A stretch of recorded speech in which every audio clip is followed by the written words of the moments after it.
got it. So let's get Josh on here. It's almost like you planned that. It's almost like we planned it. Hey. Hey. Josh, not sure. Yeah. Like it? I'm talking about, yeah. Yeah.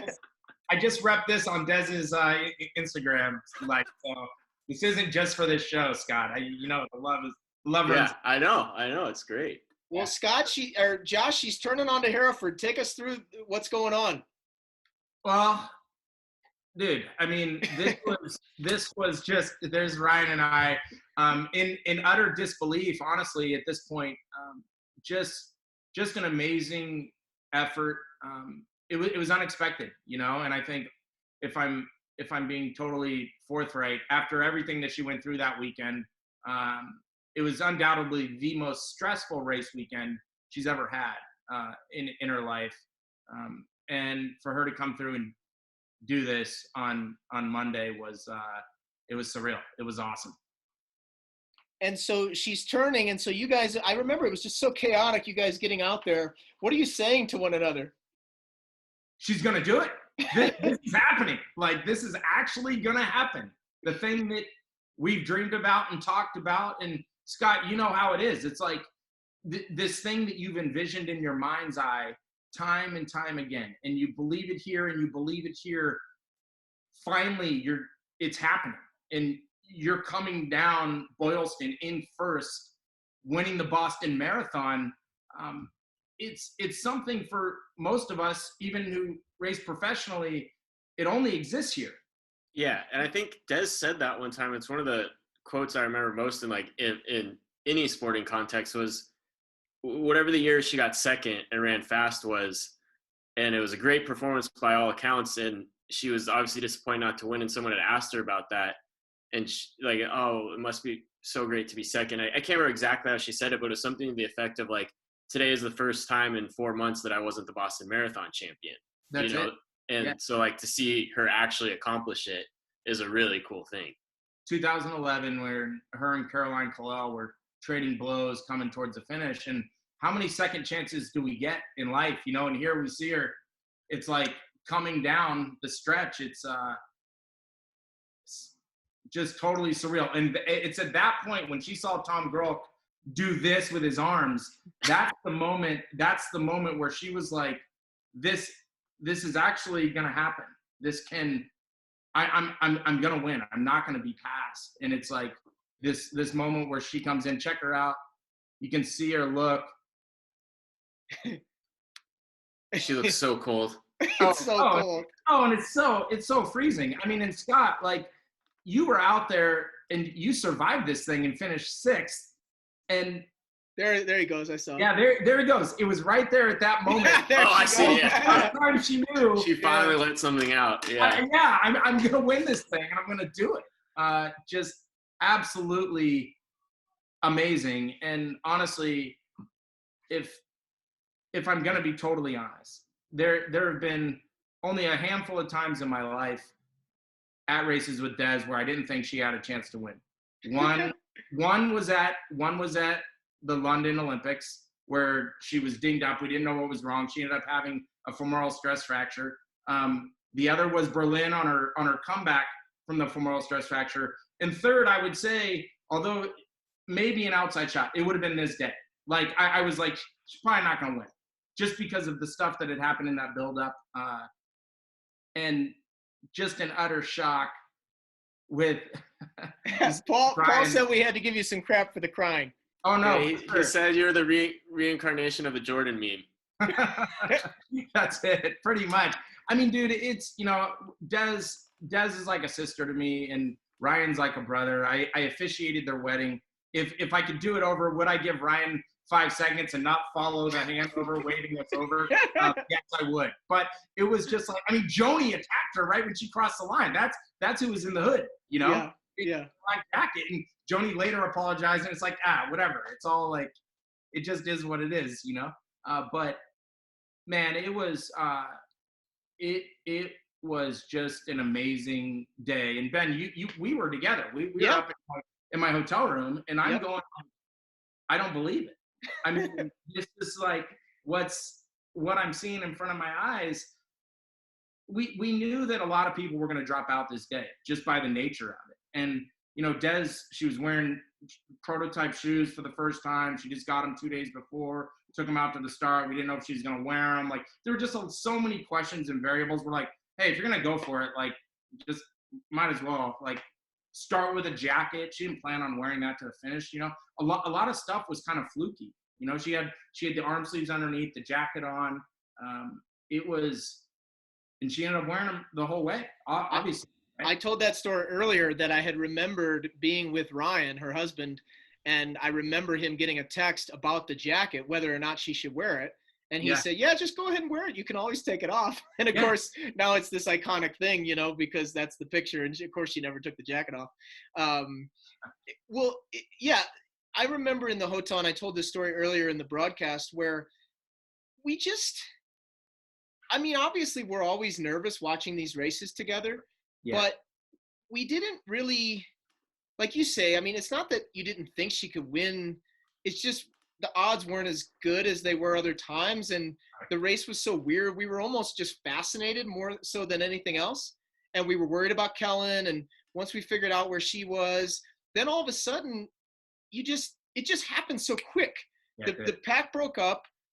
You saw that she moved into the lead. And once she moved into the lead, that's when we were like, well, they're not coming back. Right. I mean, this is it. Yeah. So then you guys started preparing to head over. Yeah. Well, we're like, all right, I guess, you know, we gotta go down there. And maybe she'll stay in the lead, you know, because the thing about Boston as opposed to other races, Boston's point to point. So actually the fastest way to get back to the Fairmount Copley is just to keep running and moving towards the Copley, because you wait for the bus to come pick you up in medical. I mean, you don't know when that's going to be. And, you know, Kellen went hypothermic and is at the fire station, and like so many things, story after story. This was really like a 30-mile race because of just the glycogen, storing the glycogen when you're out there shivering and you're shaking and you're just burning through so much fuel just trying to maintain core body temperature. Yeah. And so when Des and I were just talking about it, I mean, you look at the results, and she is saying, yeah, if you take the results at 22 miles, that's kind of like a normal, like, this is probably how it normally shakes out. You know, Des is top 5 again, and this is how it is. And Karui's up front and the whole thing. But when you look at it at 26.2 miles, it's really like 30 miles. Because everyone, when you bonked there, it was game over. I mean, you were out of fuel. And that's what ended up happening to Karui here on the screen. I mean, I saw a guy step off the course like the last 2 miles. I was like, dude, you're in like 6th, 7th place of the Boston Marathon, and he just stepped off the course. But no one was thinking clearly either. Oh, like, talking to all you guys after the race, it was like, I didn't know what place I was in. I don't know. I don't know where I was. And it was just like, just keep moving forward. Scott, what was it like for you when you were at your darkest, worst place? I was talking to Ben earlier in the race. Like, I don't know if it was like just being so out of sorts or not really connecting reality with like my body, but I never really got down on myself in the race. I was always engaged. I was always like competing. Because I didn't wear a watch, I didn't see a lot of splits. I always thought I was still running fast. I clearly wasn't near the end, but I thought I was still like doing really well. And then Ben shows me the video like shortly after finishing, and I'm just like barely moving. I was like, in my mind, I looked a lot better than that video. And there wasn't any really dark parts. There's so many points where I was like more in like the middle stages where I was like, this is ridiculous. Like, what are we doing out here? Like, I'm just getting pelted with rain. Like Mario talked about a little bit. Like, it was almost like at certain points, Shaddy talked about like you had to almost walk just because it was like, you couldn't move forward. It was just that. Oh, look at Josh. Forceful. I mean, he can barely move. Yeah. Like, it's not like Shaddy looks great, you know, and he's running him down. He can barely move. Yeah. Oh my gosh, it's painful to watch. It's insane. It's insane. And Shalane, it's like she just came off winning New York. Yeah. It's wild. There's Shaddy. Oh my gosh. You know, the announcers not in the booth, but remember this, Josh, at the finish line, it was so rainy because they're basically going off the Jumbotron. Right. And the broadcast missed Yuki's move because Des was winning, and it was such a story. Yes. The announcers on the finish line didn't realize Yuki was winning the race. Right. Had no idea. They were surprised. They thought Joffrey was winning. So when they see this guy coming across, they didn't even call his name. Right. It was but you couldn't even blame them because it was so totally insane. It was, and I think everyone was just ready for this race day to like, let's just get out of this weather conditions as we take a look at the big hug. Well, look, you've been Des's agent for a long time. Yeah. You said she's like a sister to you. One thing that was super cool in seeing that hug was all the hard work that goes into this thing. And we did a little bit of inside baseball with Paul in terms of how the broadcast works. Sure. Because that's sort of a secret. Nobody knows why, we don't have a split screen all the time and why things cut out. In the planes and the feeds. And that's right. We learned about the planes. This has been very educational. Yeah. So we learned about that. So tell us a little bit about the agent role and in particular, what it was like after you have a client win the Boston Marathon. You guys really went into an aggressive mode, taking advantage of this newfound fame. And I thought it was awesome. Take us through it a little bit. What happens? Yeah, I think, right, like, hey, if you win this race, your whole life's going to change. And you hear that thing, and it's a little cliche, but you don't really know how it's going to change your life until it happens. And then all of a sudden, it's, okay, what it means is I'm going to sleep for 90 minutes that night because I'm on the phone the entire time. And you're working, we always work with agencies, with the shoe companies or whoever it may be, people trying to get you or her on a show and booking these things. And they're very competitive when you're talking about the major morning shows. And there was a promise made by somebody that Des would only do one and not the other. And I got on the phone and I said, we're doing both.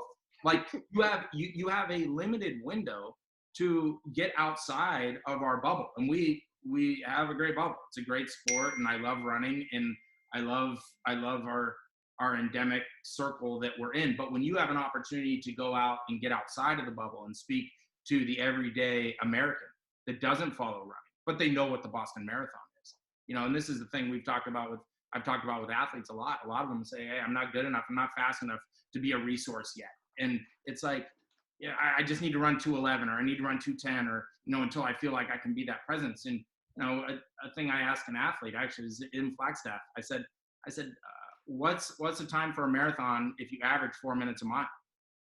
He said, what do you mean average 4 minutes a mile for a marathon? I said, yeah, what's the time? He goes, I don't know, it's impossible. I said, exactly. I said, that's the way most people view a 5-minute mile. That's the way they view a 6-minute mile. They can't run 1 90-second lap at a track. So when you talk about running sub 3, they're like, oh, wow, this is amazing. Like, it's when you have the opportunity to engage these people and get outside, you take advantage of it, and hats off to Des. We had to say no to a lot of things, but we said yes to certain things. We had, for the first time ever, since I've worked with her since 2011, I didn't show up for something that was booked. She didn't show up because it was a small thing in New York that was booked before she won the Boston Marathon. Instead, I said, hey, she's going to the Celtics game. And she got introduced to center court. And it was carried on the local and national feed because it was a playoff game. And it's like, dude, talk about once in a lifetime. And you're making these decisions. And I'm like, I'll take the blame, And I said, hey, if it doesn't end up on TV, it's my fault, And it's these things where it's like, you're just trying to do what's best for the client. And you go, these are opportunities. Stand at center court, the winner of the Boston Marathon during the NBA playoffs. Like, these are things we're going to do. We're going to go to the Billboard Awards in Vegas. And she's going to get to present the award to Taylor Swift and get kissed on the head. And I'm like, dang, T Swift is really tall and Des is really short. And it's like, she's like leaning down and, you're doing this stuff. How many first pitches has she thrown? Oh, dude. I mean, that was actually my main goal was like, how many first pitches can we do? And the Padres one was kind of like, okay, now my life as a Padre nerd and running nerd, my life has totally converged. So that was pretty cool. I mean, she got to throw it out in Detroit. She's done that one. She's done it in Boston, obviously, at the Sox games. She did it in Arizona at the D-backs because of we did on ASU, ASU night, alumni night, and then San Diego, Padres. She's from San Diego. What was the coolest thing that you guys did?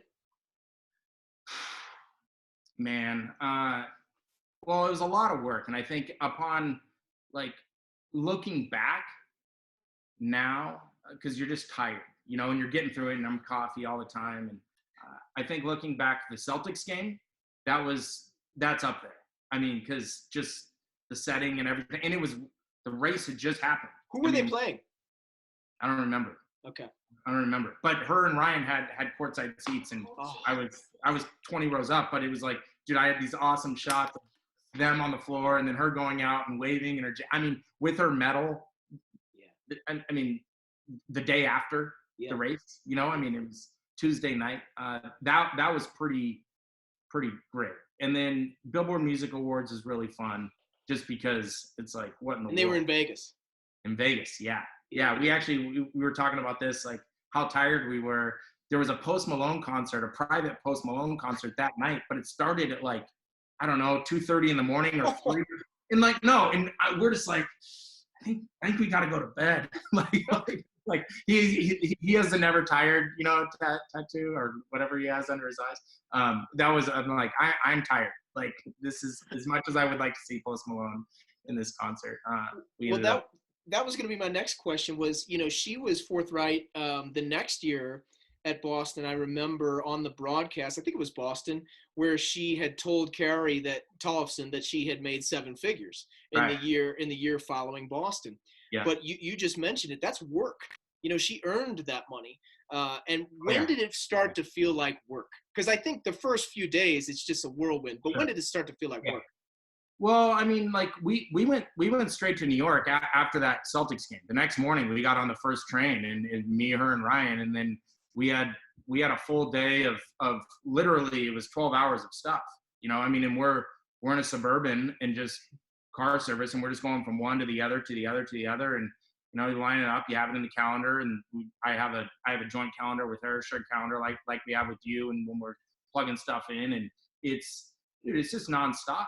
I mean, and that part of it felt a lot like work. We ended up leaving on Friday morning, because we did all day Wednesday, all day Thursday. No, we did part of Friday, and then we ended up leaving Friday. But it was literally like we just needed to rest. So she got a reprieve at home, and then there was one moment where she was kind of getting frustrated a little bit, and it happens. And I'm kind of grouchy, and she's grouchy, and it was like, okay, where are we going next? And I mean, we were just on planes, and it was like our 4th city in like 6 days or something. And then, I mean, and I hate to make it about the money, but it was like, hey, and then I typed everything in, and she was like, all right, it's cool. Like it's actually like, you like, this will cheer you up a little bit, and it's like, and it's just the reality of it. And we talked about her sharing with Carrie about making the 7 figures, and it's, and you're a big stick and ball sport guy, as am I. And there's this level of secrecy because you have these confidentiality agreements, and people have no idea what they're making when they go to these things, and when they do these appearances and all of it. But I told her, I said, yeah, sure that it was 7 figures. She did it again last year. I mean, it's like, dude, it's a lot of hard work, but you got to be willing to grind, and she's willing to grind, and she's done it, and she knew too. It's like, yeah, you're doing it. You want to capitalize on this big event that you've had, this moment, this crowning achievement. But really, it's for the sport. Like, this is an opportunity to get the Boston Marathon in front of people and get running in front of people, and marathon racing in front of people. And maybe they think, hey, that would be cool. That would be cool. Maybe I should sign up. Maybe I should run a 5K or a 10K and do this thing, because it's running is transformative, and you want to change your life. It's go train for a marathon. I mean, and you think, it's just a marathon. Look, the amount of dedication and the discipline that it takes, and the months that it takes on end, it truly is transformative. And she worked her butt off. I think there was more than one moment, to answer your question, to when it felt like work. But every now and again, when you remind yourself of your why, and it doesn't just have to be the dollar bills, y'all. But it's like, hey, this is for the sport, and this is a good thing. And I've had compliments from so many different entities, people at other brands, sports marketing managers at other brands, and with other races, these elite coordinators saying, even heads of these other entities that would have reason to be jealous or have some of that, they go, that what you guys did was the right way. Everything that you did and hustling and doing this stuff, you did it right, and it was great for the sport. And it's all credit goes to Des. I mean, it's like, look, I negotiate these things and you present them, and the athlete still has to say, yeah, let's go. Ryan tolerates it, and it's like, it's like she's gone all the time. It's like there were so many miles flown that year. And yeah, you get those reminders on your phone, like on the iPhone. It's like last year at this time or 2 years ago in the date, and you're like, oh wow, yeah, we were all over the place. But fortunately, my wife still loves me. My kids still know I'm their dad, and yeah, and her and Ryan are good. So it was awesome. Well, Josh, thanks for coming on, man. You look great. Have you lost a little weight during this quarantine? I mean, I don't know, man. I mean, it's I got my swole body by quarantine on. Yeah, this is what's going on. Yeah. Yeah. Well, we appreciate it, man. You helped us get some of these guests, and this has been really fun. And so we're gonna finish up with Scott, and then we'll get Fobbs on, and do the same thing for his race.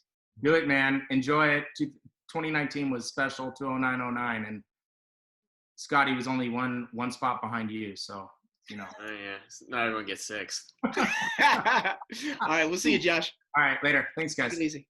Yep. Bye.